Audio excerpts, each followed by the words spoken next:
Welcome everyone to the SSG podcast. I'm Chris, who's your host. I'm here with Mitch. How you doing, man? Howdy, partner.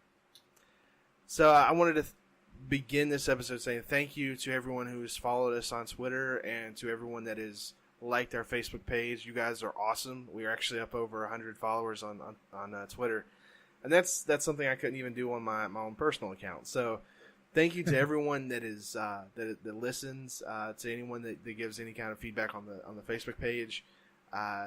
We're doing our absolute best to try to become more engaging and to get better at promoting our stuff.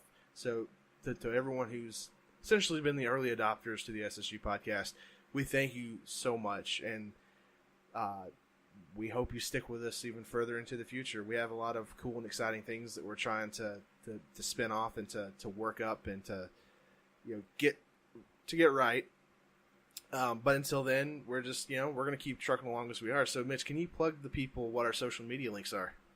Sure can. We are on Facebook at facebook.com/SSG podcast. We're at Twitter at SSG_podcast. You can find the podcast at Spreaker.com/Chris and Mitch. And on YouTube, you can just search SSG Podcast, and there will be a bright red logo with SSG in white letters and Chris and I's face right at the plastered on it. Yep. And and we are also on Google Play now. Yeah, I was about to say. I actually the other day I took a look and because I was curious, and it was like, oh, there's all 4 episodes that we had done so far right there on Google Play. So that was really nice to see. We're also on iTunes, but we've been on iTunes since episode 1. But Google Play is a little bit harder, trickier to get onto, so we finally got on there. Yeah, I've always had bad luck with Google Play as far as trying to get a podcast on there. I remember the last podcast I tried to do with people whom I won't mention. I think to this day that that podcast is still pending. Oh, wow. Yeah. But then again, you can't find that podcast online anymore. So. Oh, really? Yeah, it's no longer a thing. Where I had the podcast actually stored, I couldn't leave it there the entire time, so I had to remove it. So now, if you ever try to listen to that podcast, it just no longer exists. Did it ever exist? As far as I'm concerned, it never existed. I do have like some of like the Audacity files like stored on my computer, so I still have them in case anyone ever wants to listen to them, but for the most part, kept things kind of low key. Anyways, I like that. I like yeah, Thor. Yeah, I like Thor too. Tom Hiddleston. Anyways, I don't like Thor too. I like Ragnarok though. What? This all of a sudden became a movie podcast. Anyways, so we were looking around on the internet, and honestly, guys, there was just not a ton of news to be found. There was another update. Kotaku had a fantastic article on the whole gaming addiction thing, and I'll be honest with you, I think it's so good. I'm going to link that article down in the description. I think everyone should give that a read through because I think it goes through a lot of excellent points. But I feel like we've already touched on game addiction, and there was just no sense in talking it over again. So once again, I was just like, there's really nothing to talk about. There's more things coming out as far as like Google with their streaming services, and the future of gaming is more streaming and type stuff. But there wasn't anything that really looked that appetizing, I guess you could say. Yeah. So I found 3 articles, and that we're actually going to be going over. 2 of them are from whatculture.com. Their top 10 lists. I don't always like what these guys have to say, but I thought it would be interesting. I've not looked through the What Culture articles, but the one I wanted to touch on first is Fortune.com came out with the best-selling video games of 2018 so far. And I thought it would be kind of fun to see if, as with every article, I'm going to keep saying this until I'm blue in the face, until I'm dead in the ground. If you all these articles that we have, they will be linked in the description below near the timestamps, so you can read them at your own leisure. So I thought it'd be fun with this article to try to get Mitch As long as he didn't become a cheating individual, because I can't see what he's doing over on his computer.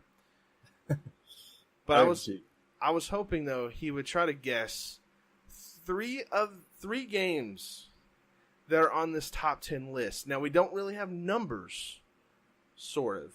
There's a website where you can get numbers, but they're numbers in terms of sales, correct? Yeah, yes, numbers in terms of sales. Sorry.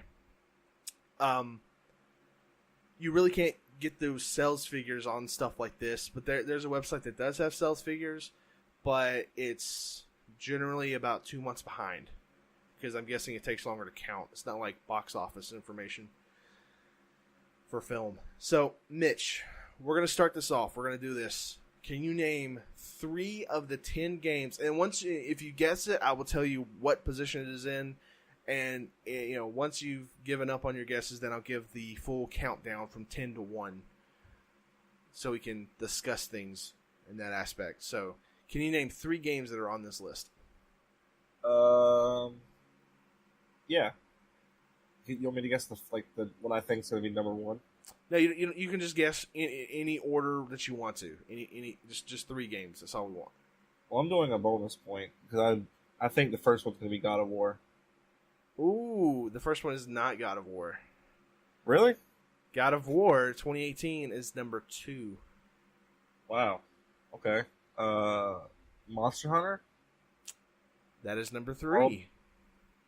Oh, what the shit? What else come out this year that's big? Grand Theft Auto 5? That's actually number 6. Dude, it's insane that game's still hanging on. The game is still selling. Holy crap, Baskets Batman. That is awesome. It's always on a top 10 list. Always. Yeah, always. Always. So I'm going to go from number 10 to number 1. Okay. You did really good, though. You did mention 3 games that were in this. I'm impressed. I think you'll be shocked at what number 1 is. Number 10 is PlayerUnknown's Battlegrounds. Okay. PUBG. Number 9, Mario Kart 8. Really? I'm assuming they mean the deluxe version. Because, yeah, it has to be. Because ain't no one buying Wii U games anymore. Nope. Number 8 is MLB The Show 18. Okay. That's not too big of a surprise. We're in baseball season now. Or MLB 18 The Show. Have I been saying it wrong all these years? Whatever, I don't care. Number 7 is NBA 2K18. Okay. You like the shooty hoops? I do. I love 2K. I love all sports games. I was actually playing FIFA before we started playing it or recording this. I wanted to get into FIFA games, but I just feel like I don't know enough about soccer, so it would be like borderline like frustrating for me. Nope. That's how I got into soccer. It was like 2009 because it was before the 2010 World Cup, which is when I started paying attention to it. I started playing FIFA with my friends and my brother, and it taught me all like the rules of the game and stuff. And then the World Cup happened, and then obviously that's exciting. Right. Rest in peace, Uruguay. Rest in peace, everyone. Really. Yeah. Brazil got smacked, I think. Right. Yep, they're out. Anyways, so number 6, like you said, was GTA 5. Which, by the way, did you see the little I wanted to mention this, but I didn't think it was really newsworthy. But apparently in GTA Online, there's like this little, I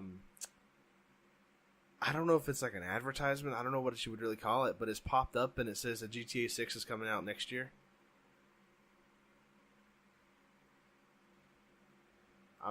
I'm guessing you didn't see it. Didn't see that. Yeah. People are thinking it's a hoax of some sort, and I can understand. Oh yeah, definitely. I can understand why they would believe that because I don't see Rockstar releasing GTA 6 like less than a year after releasing Red Dead Redemption 2. Yeah, they would. That would make absolutely no sense. Number 5 on this list, Dragon Ball FighterZ. That makes me happy. That makes me very happy. I absolutely love this game, even though I don't play it nearly as much as I wish as much as I should. It's a beautiful game. It's like it's Unreal Engine 4, so it's like Yeah, I'm not big into fighting games. Or I mean, I watched all of Dragon Ball Z back in the day, but I'm not like up to speed on like Super or anything right now. But you should. one of my best friends is, and every time I go over to his house, we'll always play fighters. It's fun. Man, it's actually one of the in my opinion, as far as a fighting game goes, it has a low barrier to entry. You can pull off like combos and make yourself look super awesome and flashy, without pressing too many buttons. And a lot of that has to do with the developer behind the game. I can't remember their name, but it's the same people who did the Guilty Gear X series or Guilty Gear series. And okay, I'm not familiar. Yeah, it was always kind of it always was. They have a very their fan base is very rabid, I think, but it's always kind of fallen like under the radar. But their games have always been very flashy. I don't know if they've been very like easy to play, but they've always had like their graphics and the super attacks and everything have always just looked really cool. It looks like an anime game. So the fact that these guys made this game is just like, that's freaking awesome. Yeah, awesome. So number 4, Call of Duty World War II. That's not a big surprise. Another Call of Duty game. And listen, to everyone out there who wants to complain and fuss about these COD games and stuff, how they've, people won't stop playing them. Look, if you stop buying them, if you tell those parents who keep buying their kids the games, stop buying these games, and they actually stop buying the games, then they won't make these games anymore. Yep, vote with your wallet. Always vote with your wallet. When it comes to consumer products and stuff, always vote with your wallet. And did you also hear, this was another little news tidbit, so how, Call of Duty Bops 4 yeah, is it has no single player, and it's like there's a bunch of hoopla on it. Well, then I saw this about maybe last week or something, or it might have been earlier this week, where they've teased now that the developer for COD, they've teased that the next Call of Duty game will actually have a single player campaign. Good. I love Call of Duty single player campaigns. But they'll take it away and then they'll add it back, and then they'll take it away and then they'll add it back. I mean, honestly, to tell you the truth, what they should probably do with this series is like, you release the new version of the game with a single player experience, but then the next year is like another multiplayer experience. Same game, but just, hey guys, we revamped the multiplayer, blah blah blah, whatever. I don't know. That would work if it was the same developer, but they have 3 different developers in a 3-year cycle. They do, don't they? Yeah, they got Treyarch, Infinity Ward, and Sledgehammer. That's a shame. Yeah. So I mean, each Call of Duty takes like probably 2 years to make, but of course we get it every year.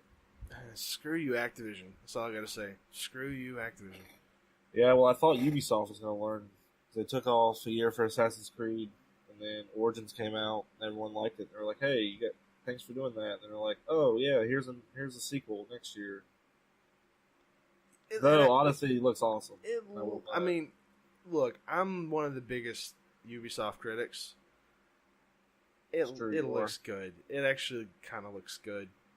I'm glad they're starting to fully embrace the RPG elements. In fact, I might go play Origins. Huh. Okay. Or not. I don't know.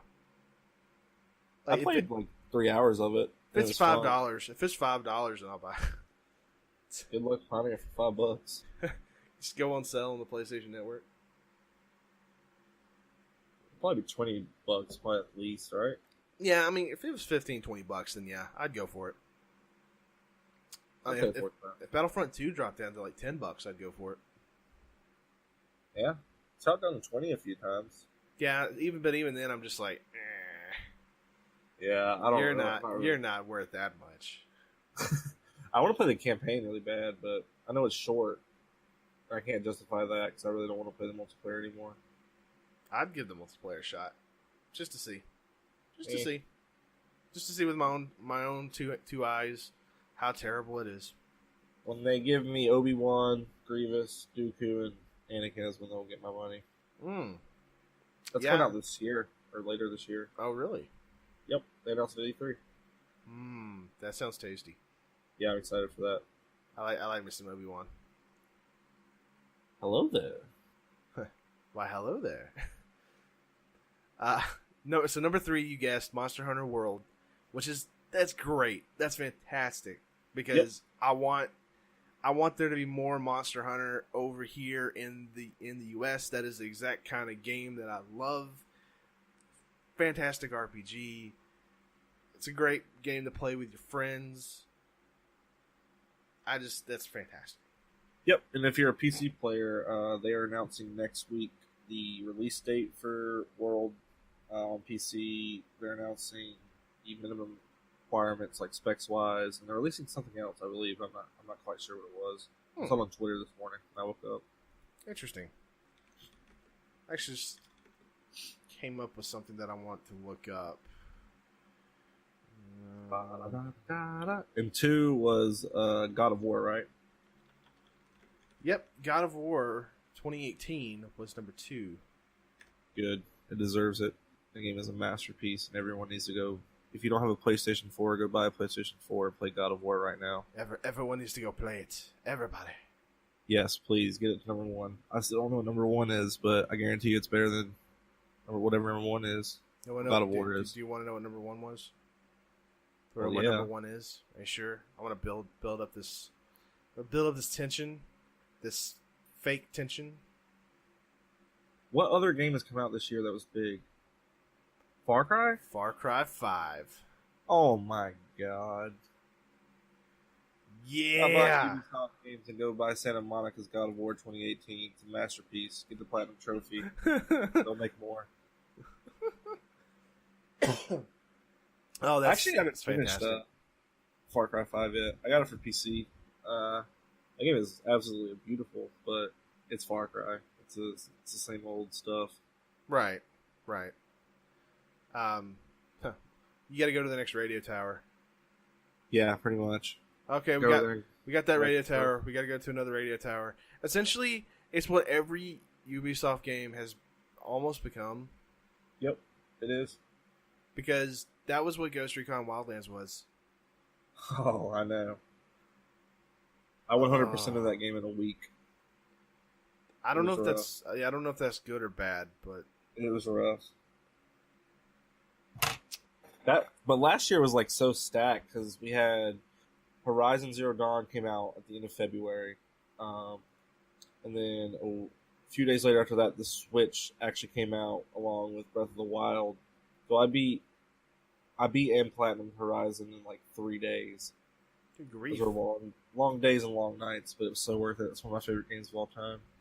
And then, so I got Legend of Zelda, Breath of the Wild on Switch, and I fell in love with that. And then, like 4 days after that, Wildlands came out, and then that sucked me in. And then, like 2 weeks after that was Andromeda, that was rough. Something came out after Andromeda, but I'm blanking on that. But then a week after that was Persona 5. So it was a good year. Last year was a really good year for gaming. All right, so I wanted to share with you guys games that are coming out next week. Yeah, we're gonna. Is that a question? No, it's not a question. Yeah, so as far as games that came out last week, nothing really big came out. Apparently, I'm looking at on GiantBomb.com, and I'm looking at last week. Yeah, didn't last week. Last week was the week of the 29th. There was a few things. Crash Bandicoot came to Switch. The only other games on here that would be notable is when is Octopath Traveler coming out? July 13th. That sounds about right. You got Octopath Traveler, which I don't know. I don't know anything about it too much. Everyone seems super hyped about it. It's a Square Enix game that they developed for the Switch. Well, I may give it a look then. I don't know. Yeah. But that's coming out. That's coming out on the 13th. So those of you who are wanting something of that nature, go for it. Okay, so I found a Metacritic article that has a handful of games that came out last week. you want me to read through that? Go for it. Okay, so The Crew 2 came out last week from Ubisoft. Vroom vroom. We talked about it a little bit last week, I believe, or the week before. We talked about it on the podcast, The Crew, how cool it was. Crash Bandicoot for Xbox, Switch, and P on the 29th. Also, what came out on the 29th for the Switch was Wolfenstein 2: New Colossus. Mitch. Close the browser. Close the browser. You're roboting bad. For real? For real. Dang. Yeah, that's pretty much all it was, though. Guerrilla Warfare remastered, which didn't get very good score on Metacritic. So, Red Faction Guerrilla. Yeah, that's what did I say? Remastered, like you said. That's funny. The only other game that's come out has been Warhammer 40K Inquisitor Martyr. Never heard of it. Somebody has, though. That game came out on July 5th. It's another game in the Warhammer series that I'm pretty sure will just disappoint everyone because Warhammer's never had a good game. Well, I'll take it back. There's Vermintide? been... Huh? You didn't like Vermintide? That's the only one.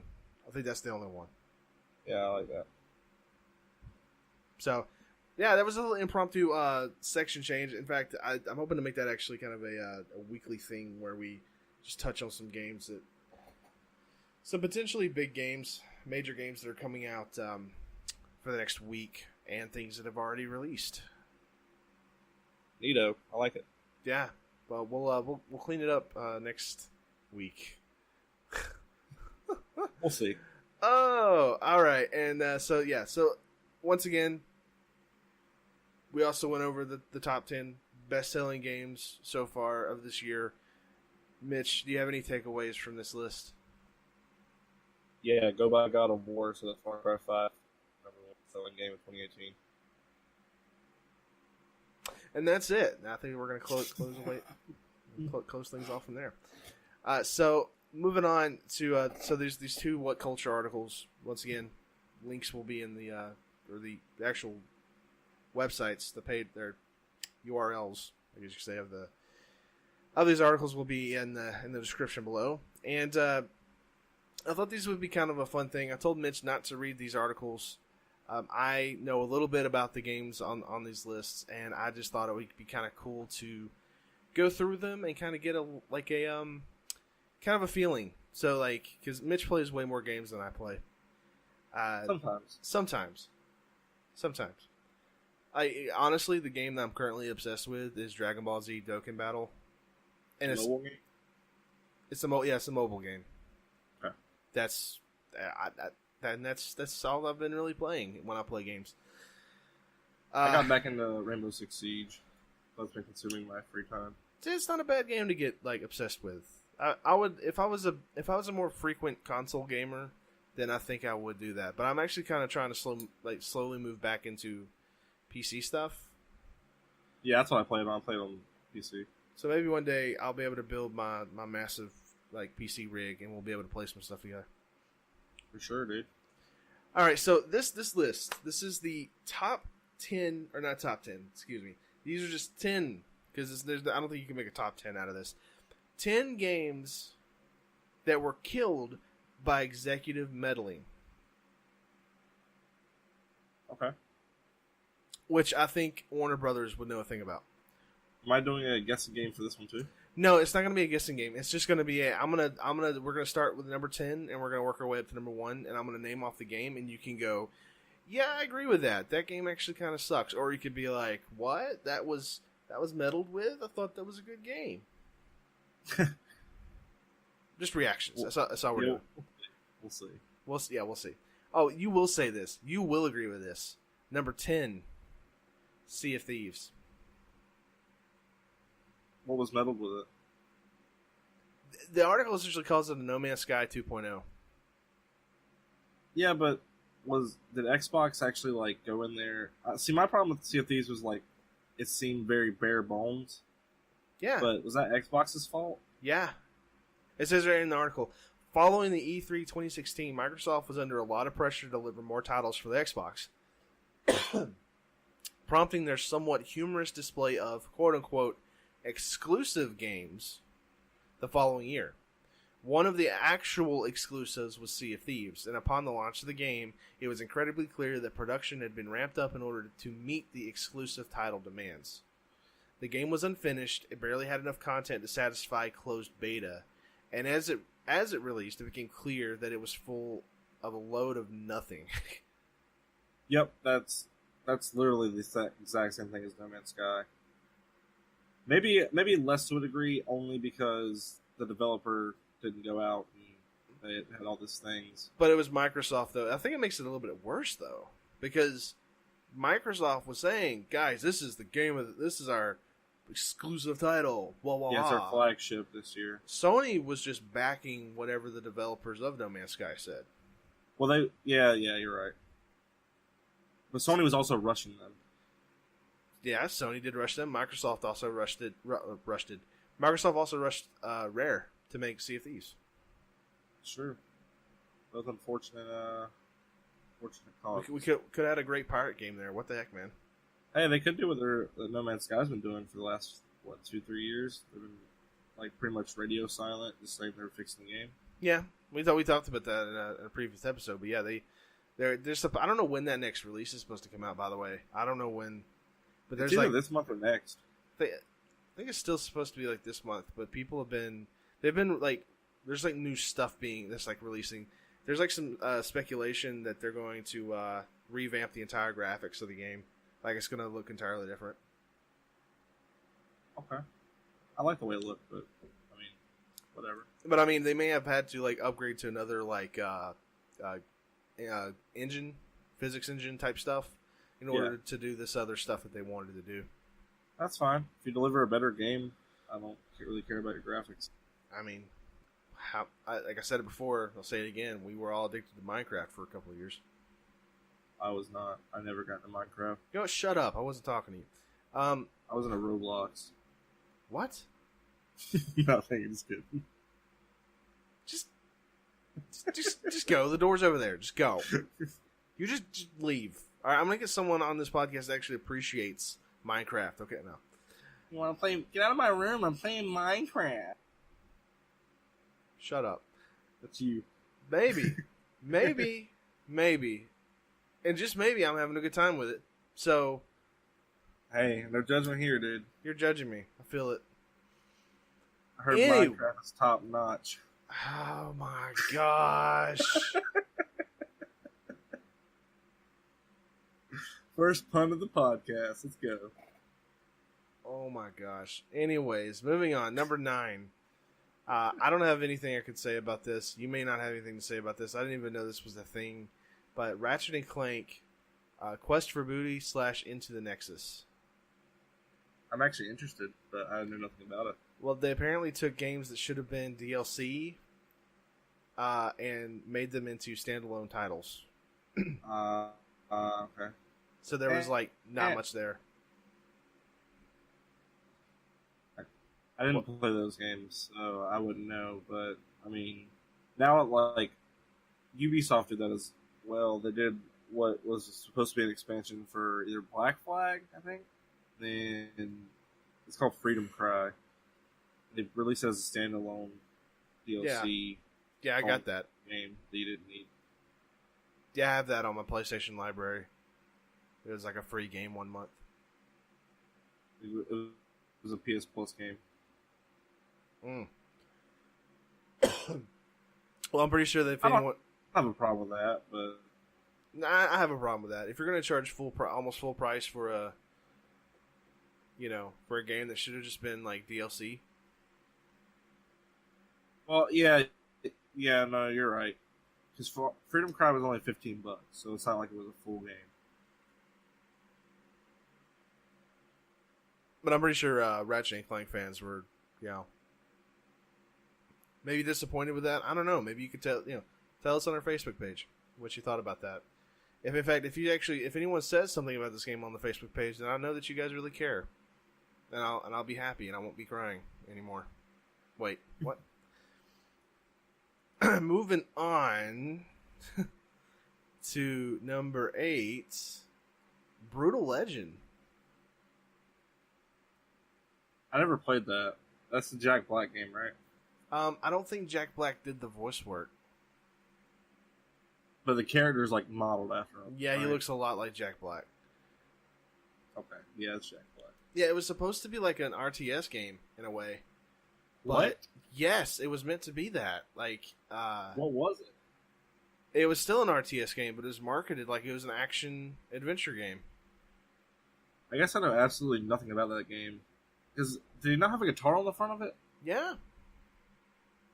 I don't know why I always associated that with like a guitar playing game. Yeah, that's dumb. Well, it says right here in the article, it says the rumors were that the game felt reminiscent of Guitar Hero in style and tone. That's like, what I thought. It was. Well, like the character artwork, you know what I mean? It looks like the avatars that they made that you're making like Guitar Hero. Yeah, it does. And it says, and Activision wanted to refrain from compromising the brand integrity of their franchise.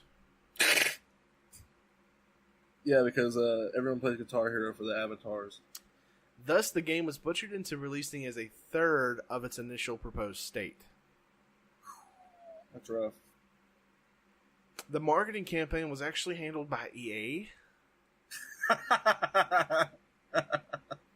who marketed it as a combat game with driving elements. Completely glossing over the real-time strategy that made up the bulk of the experience, resulting in Brutal Legend reviewing poorly and being received very negatively by people expecting something completely different. Is there anything worse than an Activision game being marketed by an EA?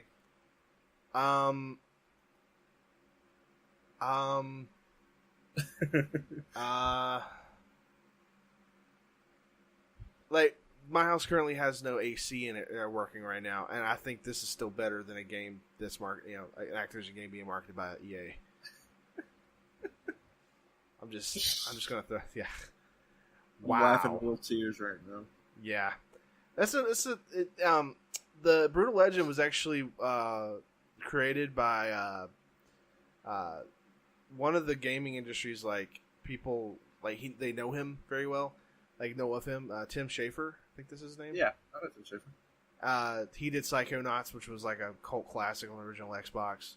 Yeah, and that was literally like. He's not done anything since this game. This game was almost like a nail in the coffin, and that's a shame because I think Tim Schafer's one of the greatest gaming. I'm not gonna say greatest gaming minds, but he's one of those like unique individuals who has like such a cool brain when it comes to this type of stuff. He's almost like a Tim Burton for video games. Yeah.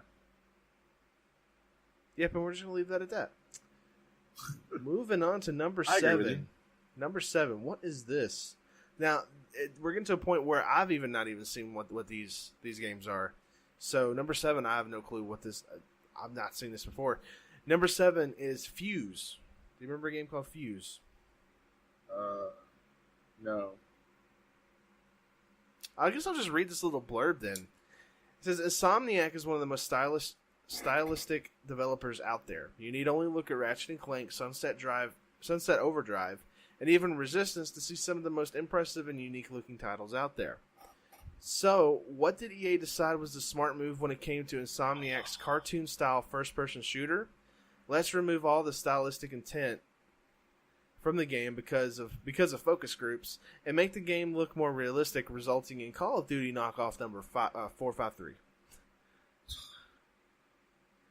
I love Insomniac, but it's probably one of the most forgettable games out there, to the extent that people are liable to have never even heard of it. I never heard of it.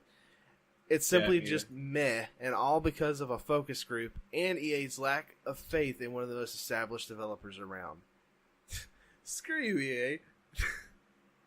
Yeah, so apparently it came out in 2013. What? Yeah. It got reviewed very poorly. The highest review was from Game Informer, which gave it a 7.75. Good grief. Did you say it was a first-person shooter? Yeah, that's what it says here. The wiki says that it's a 4-player cooperative third-person shooter. Interesting. I don't know. What console did it came out on? Like, did it come out on PlayStation 4? No, it couldn't have because it wasn't out by then. It came out May of 2013, and PS4 and Xbox didn't launch till November. Okay. That year. So what consoles did it come out on? 360, I'm assuming. 360 and PS3. You know what? I'm gonna go track that game down.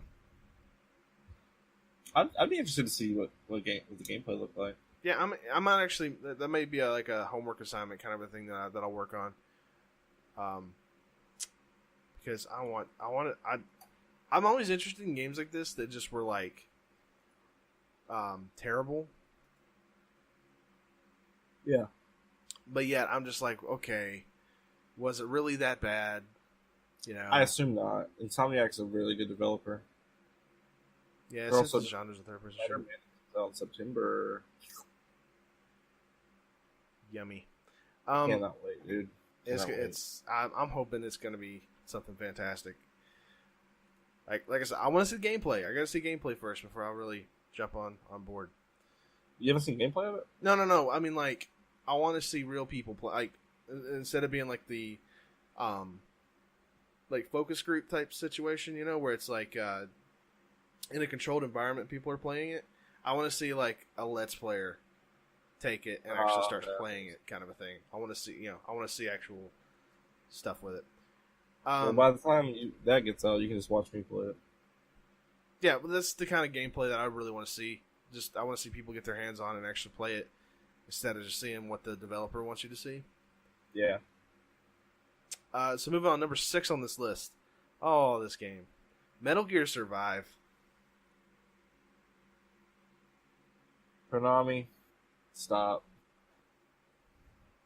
Now, we tend to try to be very PG on this podcast, so I'm not going to say any very crass and crude words, but... Oh, I that's why I took a second to think about that. I was about to say what I think you were thinking of. F Konami. Just F them. Just F everything about that company. I don't want that company to exist anymore. Nope. Because not only because of them kicking out Kojima, not only because of them keeping Kojima from doing anything worthwhile, and not only to now holding on to what was his namesake, Metal Gear, they're crapping it out with freaking pachinko machines, and it's also one of the worst places apparently on the face of the earth to work. Just F Konami. Yep. They used Metal Gear as a cash grab for a zombie apocalyptic game that no one liked. And then Konami comes out and says, "Well, we don't think video games are viable to make money off of anymore." And I'm like, "Well, if you made a game that was worth a crap, you put a little effort into it." I think it's because the last Metal Gear Solid game was just so expensive.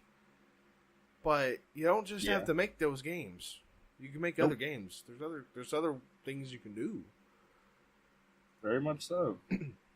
They're going to turn Metal Gear into a battle royale game.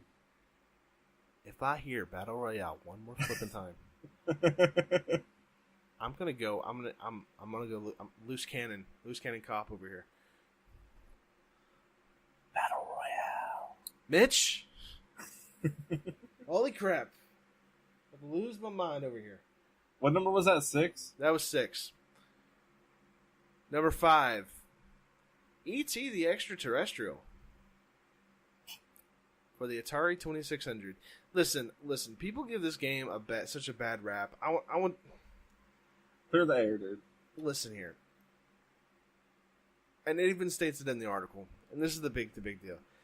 The development team, from what I know, from what I've heard, it was just one guy coding.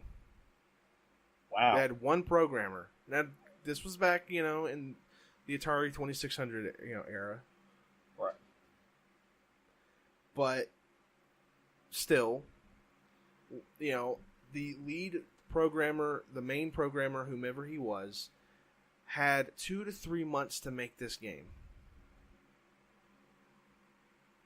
Not years, months. Now, can you tell me how anyone in their right mind thinks that it's a smart move to only have 2 to 3 months worth of development time on a video game? Nope. So people want to trash ET and say it's one of the worst games ever. You know what? It's not a good game. It's not that good of a game. But I still say bravo to that team for putting something out there that you could at least turn on and you can like move a character around and do something with in that short of a time period. So I agree. I've never played it. I probably won't own it. I mean, I do have an Atari 2600. Me too. So I may get this game at some point, but I don't know. And you may end up actually hearing like lawnmowers outside now because apparently someone, I think they're cutting the people that cut my landlord's grass just showed up. So yeah, I was if they can fix your air conditioning too. I wish they'd come fix the air conditioning. Holy freaking crap! Number 4. Oh, I remember this. I was so mad when this came out. SimCity 2013. I don't know the story behind that. Oh my gosh. It was... Okay, first of all, it was plagued with connectivity issues. You had to be online all the time. I remember that. I remember that part. And you had very small plots. What they tried to do was they tried to say, hey, let's make a game where everyone can... You have like a bunch of people that come and build, and it's like you build not so much a city, but like a town-esque, like a little... maybe a portion of a city, and then other people would build their own little cities, and you'd have like this massive like community kind of a thing. So like they would have these plots of land for these cities, and like you could only have specific, like your town could only be for like a specific thing, and you couldn't have multiple different things built around. It was just, it was so downscaled as opposed to what you could do in previous SimCity games. And then the fact that you had to be online all the time, and then you go to log in, and you're like, oh, the servers are down. You can't play your game. Yeah, that sucks. There's no single player. There's no offline mode. It's... Yeah, I that is a dumb thing. There was no single player? No! There was no single player. That's garbage. That is... Listen, if anyone wants to play a fantastic like city simulation game, I can't say the word now. Oh my gosh, Shitty sushi? Yeah, because my mouth is all like dry and stuff. What Sim City should have been? Go play City Skylines. Hands down, like one of the best city making games ever. If I had a computer that could play it, I'd be playing that like all the time. Or they could go buy God of War, so it could be the number 1 selling game of 2018. Shut up, Mitch.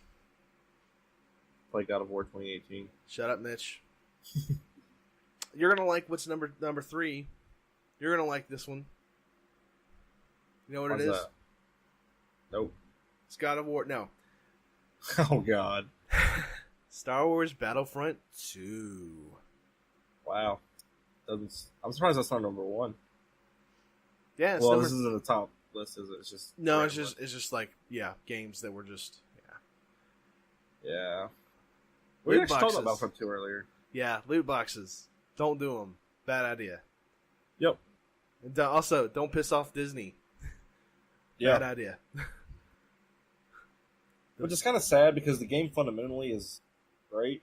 Like Battlefront 1 was great. It just lacked content because that game was also rushed in order to get it out for The Force Awakens, so they could have The Force Awakens DLC. Yeah. And we have like 4 maps across like all modes. Like there was like 16 maps, but there was 4 maps to each exclusive mode. Mm-hmm. And like the most popular one was what was it called? Walker Assault. Galactic Assault. Walker Assault is what it is. That it was Hoth Indoor, Starkiller Base. No. It's Hoth. The starter ones was Hoth, Indoor, Solist. and Tatooine. Oh, what? Starkiller Base didn't even launch with it? No. Oh, yeah, that makes sense. It was, kind of dumb. So That's sucked. That game is so fun to play, but did you just drop an F-bomb? I don't think so. Okay. What? Okay. I said fun. Is that an F-bomb? No. You said something. I thought you said the F word. I was like, oh no. Please don't censor us, iTunes. No, I don't think so. Okay. But yeah, like the lack of content killed the first game, and then the loot boxes essentially killed the second game. It killed it before it even came out. Yeah, you lock your progression behind loot boxes. Yep. Yeah. Don't do Which it. is sad because I want to play that game, but I'm not going to pay full price because I only want the campaign at this point. Until they give me Obi-Wan and Anakin, then I'll play. Right. Number 2, Hitman 2016. Is that because of the episodic? Says, yeah, I think for the most part. Actually, no, not entirely. It says here, whilst the episodic nature of the game wasn't exactly a bad thing on paper, with most of the levels actually benefiting from the structure, the marketing of the game and explanation of how it worked was pitifully poor. People were scared off by the episodic nature of the game as Hitman Absolution was hardly noteworthy for its excessive replayability. So paying a hefty sum for a single Hitman level was pretty daunting. It was just poor implementation and poor marketing of a decent idea. Not to mention the way in which levels were divvied up was done purely for monetary gain. Originally packaged in 2 sequences, the game was then split in 3, ruining the flow of the gameplay and making it an even more confusing mess for fans to buy into. If you need further convincing, IO Interactive ditched Square Enix as a publisher for the upcoming sequel. If that doesn't speak to the state of background meddling in the first game, then nothing will. Yeah, Hitman 2's coming out this year. Yeah, and IO Interactive, like I said right there, they ditched Sony as a publisher because Square. All good. They ditched Squeenix as a publisher because of the background meddling, so to speak, as this article just stated. That's interesting. Can't blame them. I don't blame them at all. The number 1 game, but it's not necessarily number 1. Oh, that is loud. What was that? An ad? Nope, that is there's someone weed eating just like right at my window. Okay. Prey is the game that they have on here as the top. Well, I say top game, but the final game on the list. Okay. Is there a blurb about it? Yeah, it says Prey was a pretty decent game. Functionally, it was outstanding and it had a decent story to boot. So what made it disappear under the rug? Unfortunately, Bethesda had a hand in that. Refusing to give out review copies and restricting critical feedback on the game until a day before launch caused Prey to just disappear.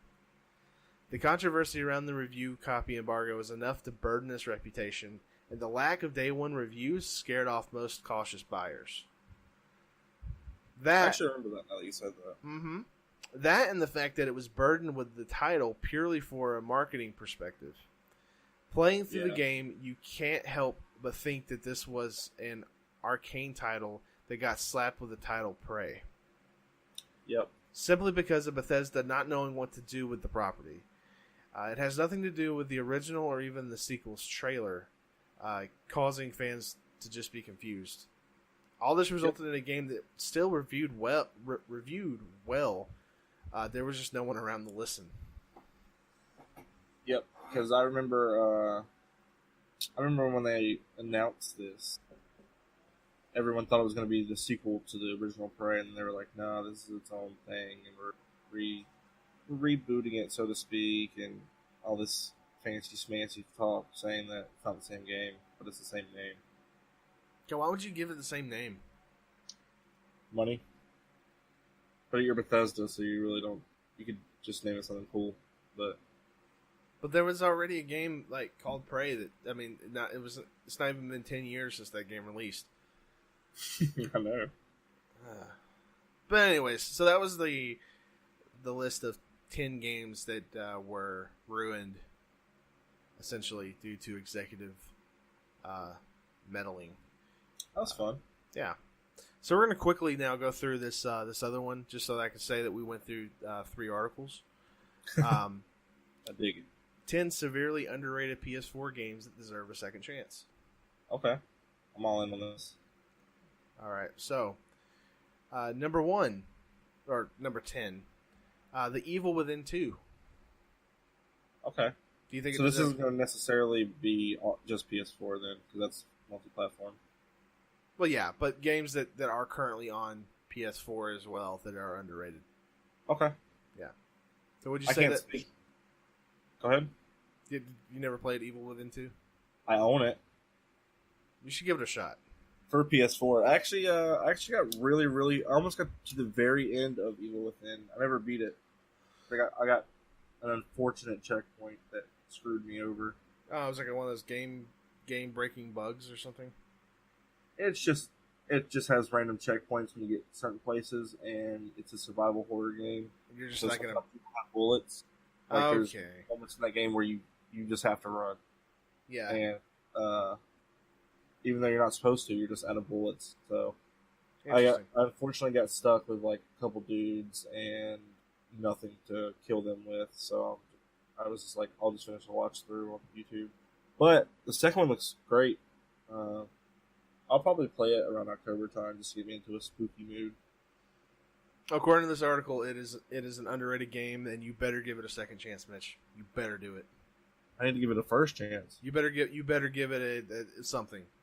Roses, wine. You better give it something. It looks great, so I'll do it. The next game on this list is Dying Light. Yes, please, everyone go play Dying Light. You're gonna like gloat on that game a little bit. I think I've done enough gloating for Dying Light. That was when they announced Dying Light 2 at E3. That was the game that like genuinely surprised me because they still update Dying Light to this day, like with free DLC. Like I don't think there's been a paid DLC. If there is, then it wasn't very much because I would have bought it. Right. I usually don't buy DLCs, but man, that game is so special. It's made by Techland, who did Dead Island and Dead Island Riptide. It took that, added parkour, and basically mastered the weapon system and the mechanics of both Mirror's Edge style gameplay with the combat of Dead Island. It made a perfect game called Dying Light, and everyone should go play it. That was the first game I ever platinumed. I will always love that game. Please go play it. That's why everyone should go give it a second chance. The next game on this list, Sniper Elite 3. You play those? Nope. They're fun. I played the demos. I never actually played the full game. My friends were super big into them, but do you know what these are? Essentially sniping games? Yep. It doesn't just have to be sniping, but like it is sniping. Military sniping game? Yep. It's I think 3 might be during World War II. Basically, you know how like in Mortal Kombat, one of the newest ones, how like the bones would break and do like X-ray vision stuff. Yeah. Imagine that was shooting a sniper rifle and causing that. Interesting. And yes, you can shoot private parts and make them explode. Okay, didn't need to. I wasn't really, wondering about that, but I'm sure someone was wondering. That's nice to know. Yeah, just and everyone, that is the reason why you should give this game a second chance. I think Sniper Elite 4 is out though, so give that a chance. Exploding crotches.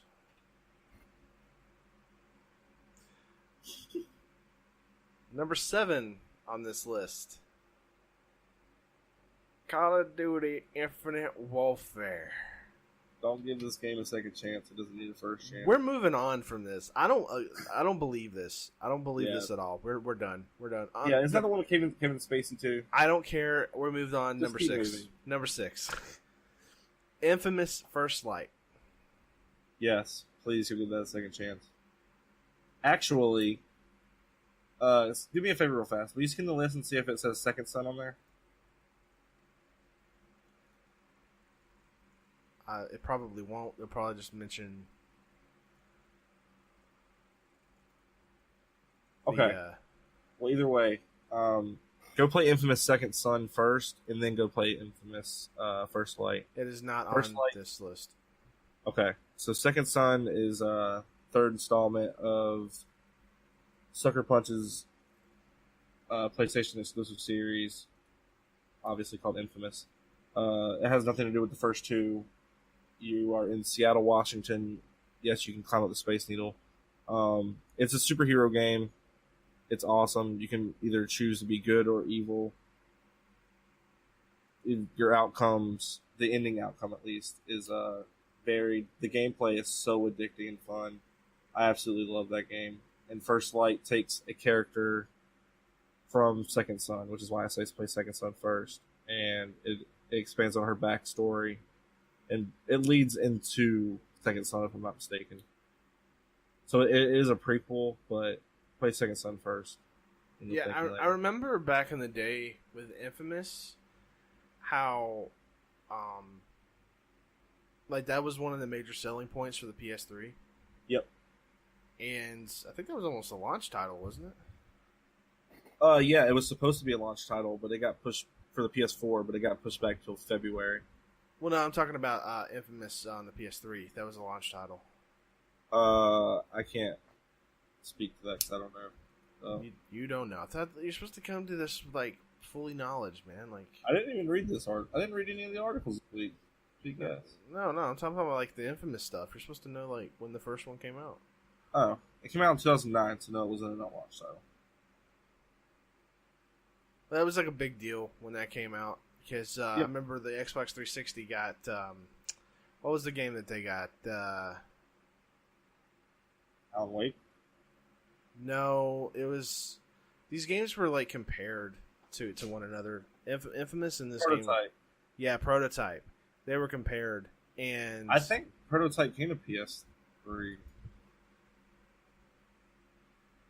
That I don't know, but I remember they came out, and I actually played Prototype. I was hyped for that game, and then I can't. Nope. Yep, it did come out for PS3. Well, but they played very similarly. Yeah, I actually really like Prototype too. Well, I always wanted to play Infamous because it just looked like a much better game.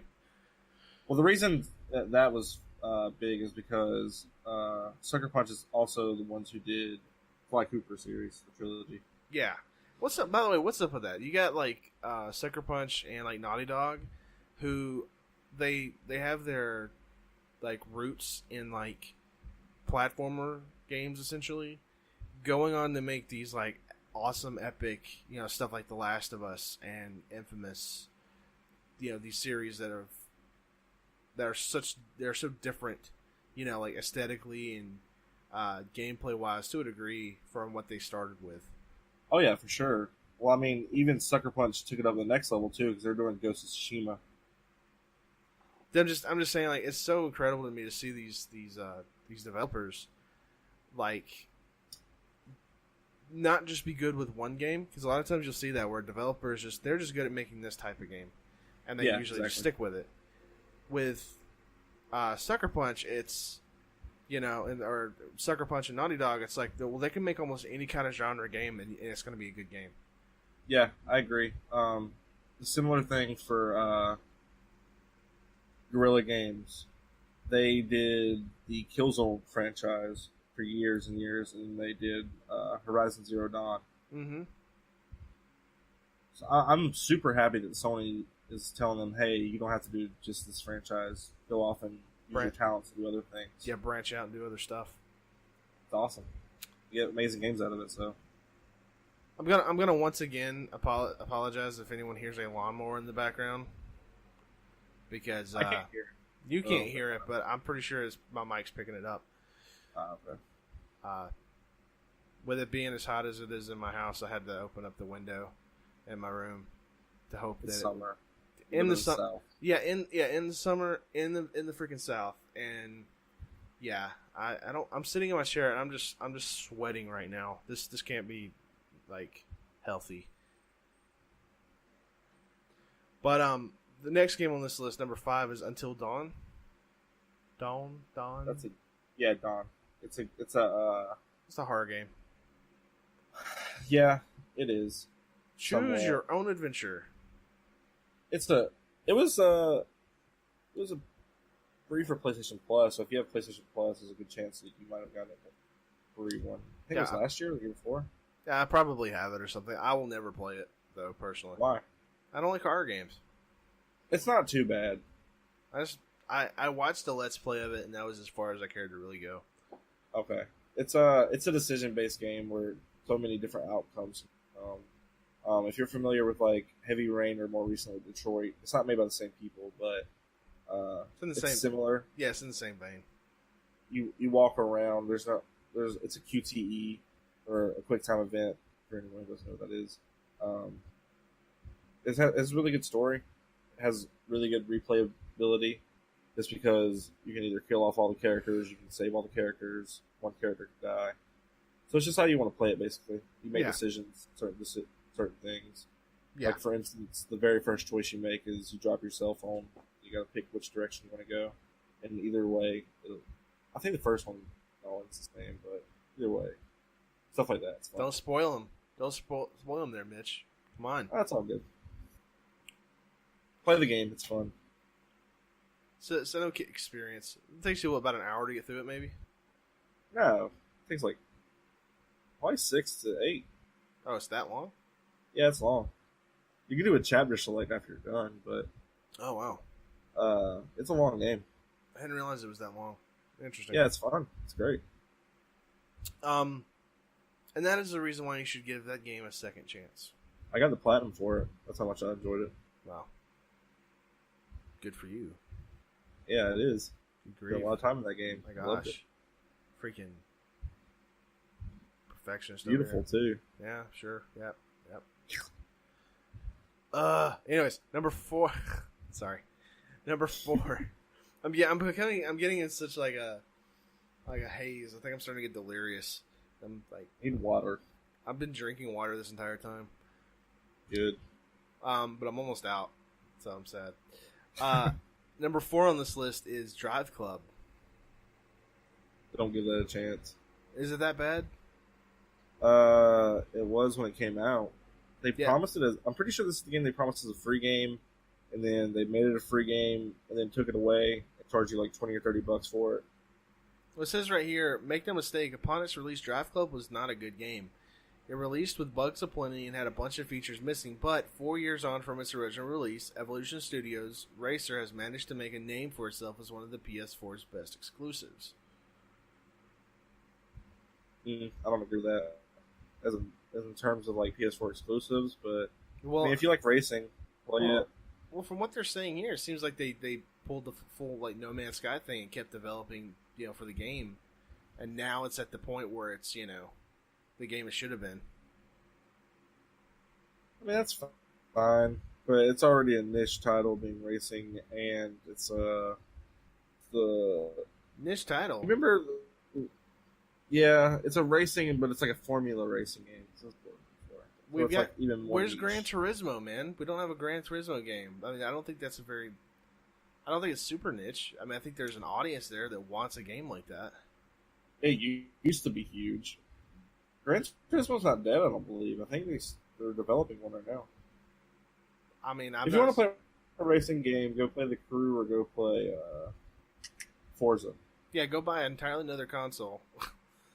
Try it. Just to play Forza. Actually, I mean, most people, I'm assuming a lot of people that either want to play a racing game probably has an Xbox anyway. Just go get an original Xbox and get Project Gotham Racing, and you're set. That's not true. Buy a 360 and get Most Wanted. No, buy a 360 and get Forza Horizon 2. One is my favorite racing game of all time. But Forza Horizon 2 is a much better game than Most Wanted. You want to fight? No. All right, that's what I thought. My opinion is still valid though. Nope. What's wrong? Oh my OP. gosh. Number 3 is Assassin's Creed Syndicate. I actually agree with this. That's my favorite Assassin's Creed in the franchise, aside from Assassin's Creed 3, which is a super hot take because no one liked Assassin's Creed 3, but I absolutely loved it. I've not played a full Assassin's Creed game ever in my life. Syndicate's fun. It's the last one of like the traditional, the quote unquote traditional gameplay of Assassin's Creed. I thought they mastered it. Everything was super fun. It's in London. Yeah. It's like steampunk London. It's fun. You get to play as I forget their names, but they're twins. So it's a lot of fun. Interesting. Like Assassin's Creed, good play it. And that is the reason why you should give that game a second chance. Or first chance. I feel like there's a lot of first chances on here. Probably because people just passed on them. Yeah. Here's one that's in your wheelhouse. Like, exactly. You talked about this earlier. Number 2, Rainbow Six Siege. While I absolutely adore Siege, if you jumped in right now, you would have to learn so much about the game, the meta, maps. It's a hard game to get into now. Like, for instance, I missed out on 2 seasons from just like playing, like the last 2 seasons. I know the operators now, but for a while it took me a while to learn like their abilities and how to cope, counter them. But if Siege interests you, I would always say to play it. Just stick with it because you are going to get killed a lot. You're going to question everything. But it just takes time to learn the maps, the characters, the gadgets, everything. So the article actually says, a little bit of it here, says, today Siege is something of a phenomenon. There are few shooters on the market as competitive as it, and though the title did divest from the classic Rainbow formula, combat is still tactical, impactful, and uniquely gratifying, finding the perfect balance between hero multiplayer titles like Overwatch and Heroes of the Storm, and the tactical building blocks with which Ubisoft approached each Tom Clancy game or Tom Clancy title before it. Yeah, I agree with that. I was super excited for. I've always loved the Rainbow Six games, and they announced Patriot as the next game that was going to have single player, but then they scrapped it and announced Siege as Siege. And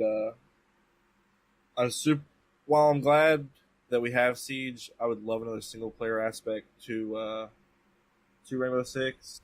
But Siege, man, Siege has my heart. It's my favorite shooter of all time. Well, it kind of goes into what Ubisoft wants to do. They want to like have these games that last for a long time. They can just build on them. Yep, that's actually it is a slow news week, but I'm gonna go on like a little side tangent. Psyonix, who did Rocket League, said that they are not going to make a sequel; that they're just going to do it as games of service, and I'm fine with that. I love Rocket League. I mean, I don't see how you could make a sequel to Rocket League. You can't. I mean, you can, but it's just going to be the same thing. Without kind of making things a little bit worse. It's like, keep adding on to what you currently have. Yep. But if it ain't broke, don't fix it. But most of what makes Rocket League like really good is that the mechanics and gameplay are all the same. You really can't. You can do certain things a little bit faster, but there's no like. The only way that you get good at Rocket League is if you get good at Rocket League. Yep. It's a learning curve, but it's so worth it. I mean, it's very much like how Overwatch is. Yeah, you can have these certain characters, right, that are great. Well, actually, it's similar to Overwatch, but not the same, because Blizzard still has to go in and tweak these characters. There's still aspects that they have to, like, okay, maybe this week, this character is a little more strong, and we gotta nerf him a little bit, and then the next week this character, they're a little bit too strong, so we gotta nerf them a little bit. We gotta get everything in a balance. Rocket League really doesn't have that issue. Nope. It's one of the few skill-based video games that I've really ever seen. Now that I think about it, Yeah, it's a phenomenal game. but yeah, I'm not surprised with that. There's no way that they could, if they tried to do a sequel, you couldn't. I mean, you would have to expand or something like that. And I think they're good with what they got, and I think they're satisfied. So good on them. We're seeing more multiplayer games come out that don't really need sequels, just like more content. Really, I mean, the battle. I know you don't like battle royales, but battle royales don't need really sequels. They just need more content, more maps, stuff like that. Yeah, and that can be. You can tune the gameplay and. Yeah, you continue to balance the gameplay, and the meta will change over time, but for the most part, it's maybe you release an expansion, right? Maybe you got these like DLC packs or something like that, and yeah, you can build stuff up that way. But like, yeah. All right, so we got one more game. The last game on the list here is Mafia 3.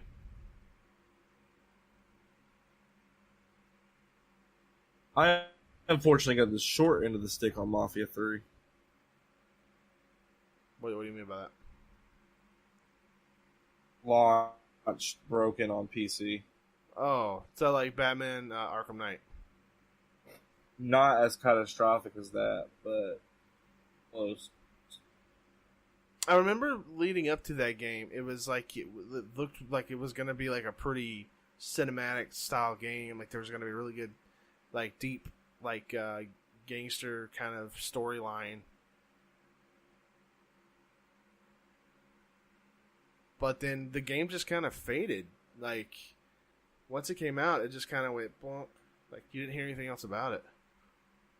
Yeah, it was very repetitive and. I mean, the premise of it is cool. Have you ever played the Mafia games? No, they're just always the like rip-offs of like GTA to me. It was. I wouldn't say rip-off, but it's obviously in the same vein. Or like Saints Row. Really, for instance, Mafia. It was more of it's like a more serious Saints Row. Almost. Gotcha. Bit of a GTA, but.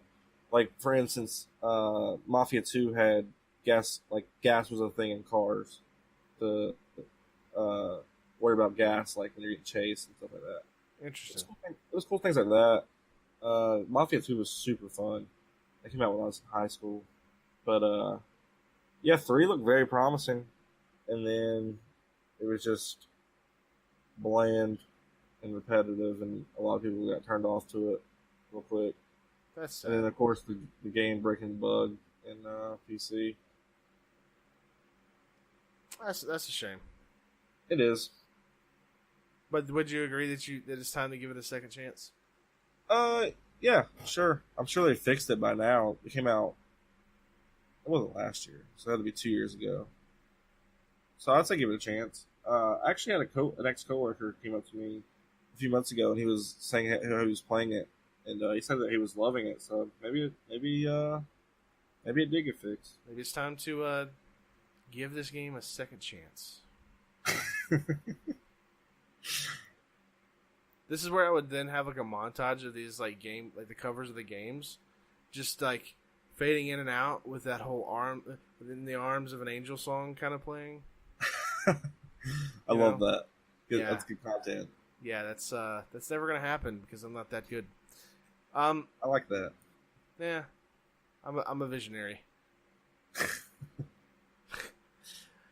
But yeah, that wraps up this episode of SSG, I do believe. I'm sorry, guys, that we didn't have as much like news stuff to come up with to really talk too much about. But hopefully next week will be a little more jam packed. Maybe we'll get some more info on some interesting things, or or maybe we'll dive into an actual particular game. If you guys have any ideas as far as what you would want us to actually talk about, then please let us know on Facebook or on Twitter. And I guess with that, Mitch, you want to plug our social media links again? Yep. So if you want to get in contact with us and let us know what you think about the podcast or any questions, comments, or concerns, you can find us at facebook.com/SSG podcast. You can find us at Twitter at @SSG_podcast. My apologies. You can listen to the podcast on Spreaker.com/Chris and Mitch. And we are also on YouTube. Just go to the search bar and click in SSG Podcast, and it'll be the bright red logo with Chris and I's face on it. Exactly. And honestly, if you were to go on Twitter and you were to look up like SSG Podcast, you may fall in line with a Buffy the Vampire Slayer a fan club of some sort. I don't know exactly what it's about. It's like a fan podcast. I don't know what they do. But I found it very funny that we're kind of sharing the same space on that title. But anyways, guys, thank you so much for listening. We'll see you guys next week, and y'all have a great day. Have a Mitch one. Yeah.